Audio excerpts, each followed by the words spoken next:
Okay, let me bring on board Devina Mehra, Chairperson and Chief Investment Strategist at First Global. Needs no introduction. Devina, let me first open the question, keep it broad. Give us a sense of how you're viewing the market at this point. Is it a good time to start nibbling on? Is it a good point right now to hold off? Was 22,300 really the opportunity point? And if you've missed it, do you hold on?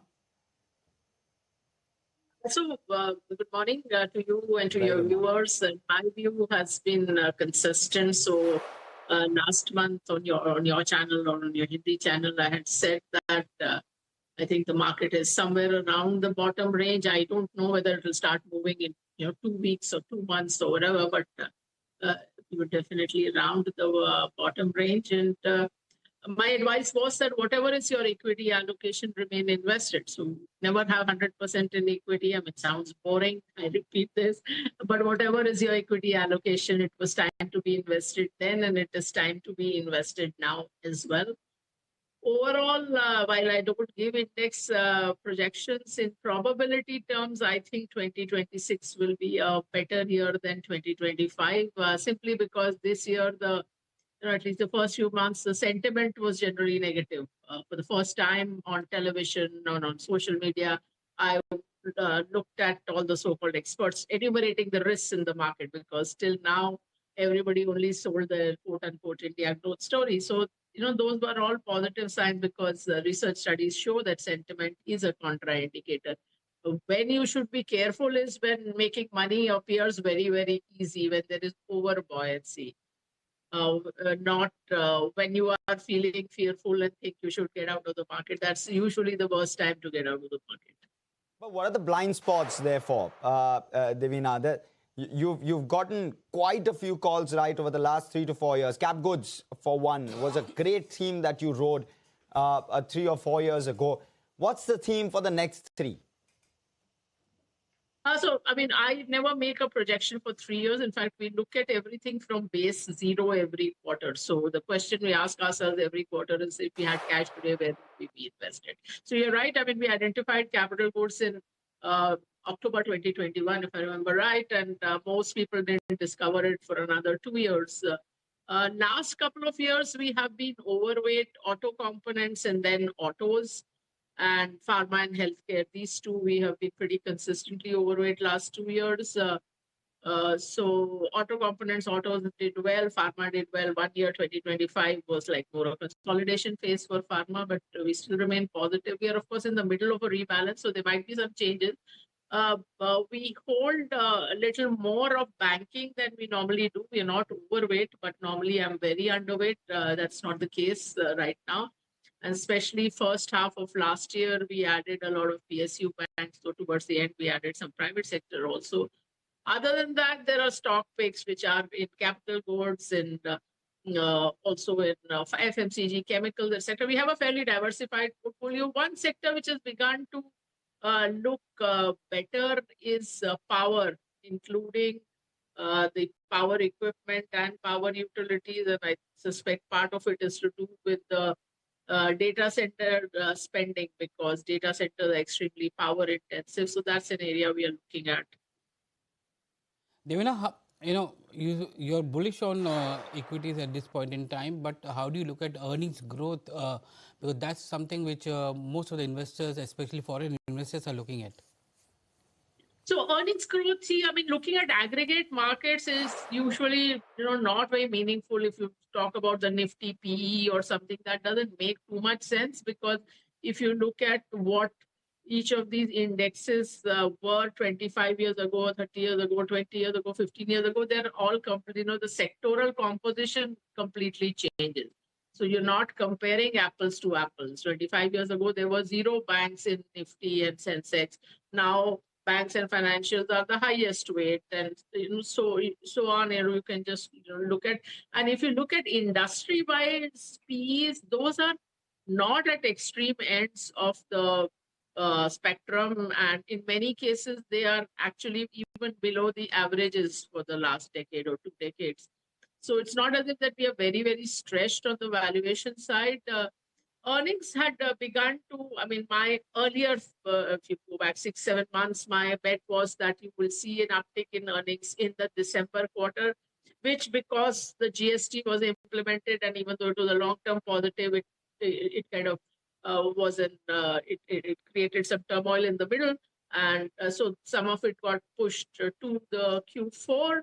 Of course, right now the kind of unexpected part has been the whole commodity price cycle because of the geopolitical conflict, which was not kind of factored in.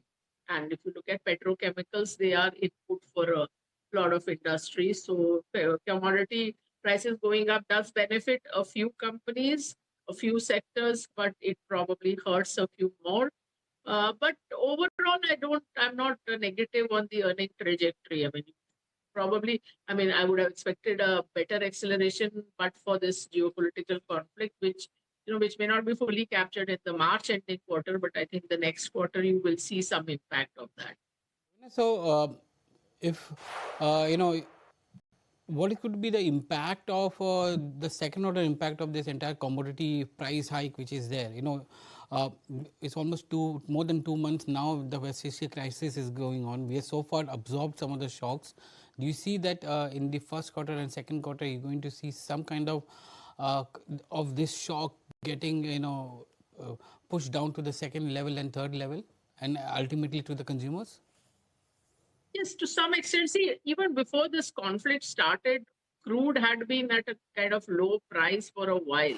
So beginning of February, for example, when we did our rebalance for our global funds and portfolios, we were already underweight US equities for over a year. We further cut US equities and we had put that money in commodities, mainly energy and a little bit of metals also. So it was anyway due for a rally. And also remember that we lived with $100 oil almost 2 decades ago, 17, 18 years ago. We were 100 plus oil for quite a while. So it is not something unprecedented or something we can't navigate.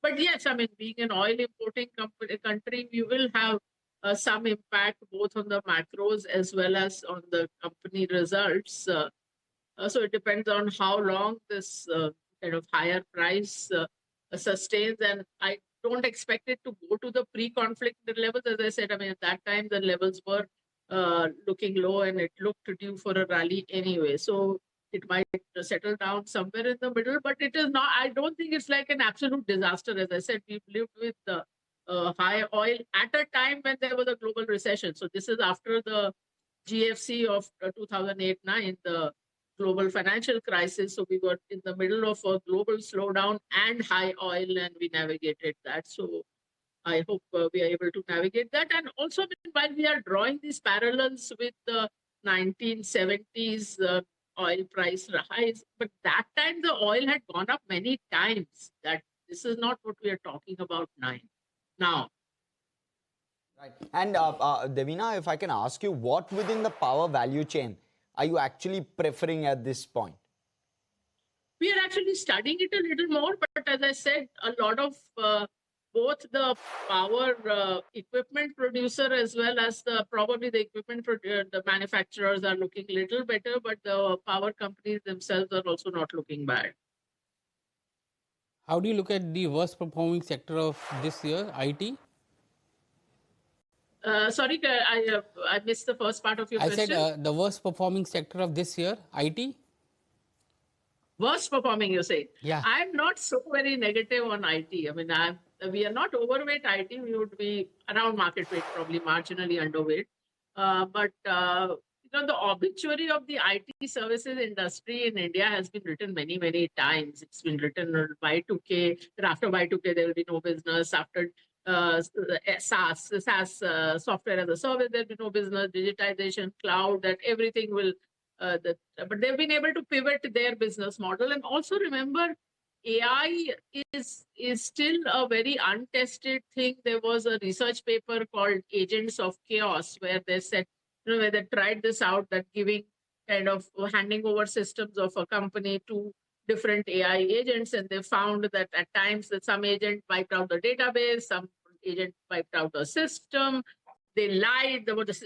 Meaning the AI agents were lying as to what they had done and what they had not done. So no CTO, no chief technology officer is going to hand over the keys of the kingdom to an AI product company. They will still need the intermediation of the IT services company. So I think, that pivot, and already if you see what the management commentary is for IT services, I mean, they're able to make that pivot. I mean, yes, they should have.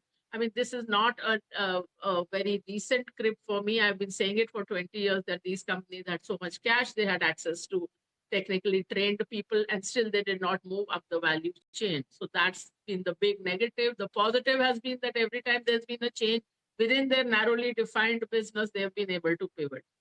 Where it might hurt us is not so much the IT services companies, it is the macro of India, because this was the sector that has been the driver of employment, both direct employment and therefore also driving a lot of other things, food delivery, real estate, security guard job, driver job, all that.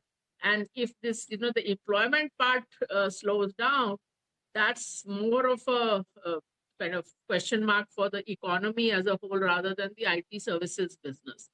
I mean, NASSCOM's own kind of assessment is that it will be a J curve in employment, that it will fall for a while and then it will rise.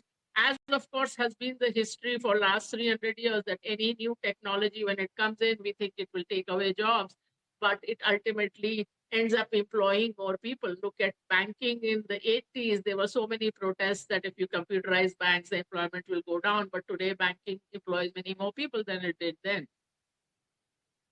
And Devina, if I were to kind of extend this, so you seem to be liking IT, you seem to be liking power. With regard to IT in particular, do you have a tilt? Because is large cap IT looking better in terms of risk reward? Is mid cap maybe looking slightly better? Is some of the niche ER&D kind of companies the better play at this point? I'm not saying I'm liking IT. I just said that I'm not overweight IT. Sure. I would be around market weight, trifle underweight. So I'm just saying that this kind of writing the obituary of the industry, I do not agree with. And we have a mix. So probably earlier it would be more large cap. Now it is more a mix of mid cap and large cap. Okay. And then why? What kind of aligns? Because you're clearly seeing that valuations have come off substantially. So do you believe that valuations are still not up to your expectations? Would you still have valuations come off further before it really piques your interest? Why not? So, I mean, as I said, I mean, we are close to market weight, but I mean, it is still not at a stage where I can say that I want to make a big bet on it, because this is not, in terms of business, it's not going to be a very quick kind of up move. So the business itself will take time, but I'm saying that it will appear. The business will appear. It may not be exactly next month.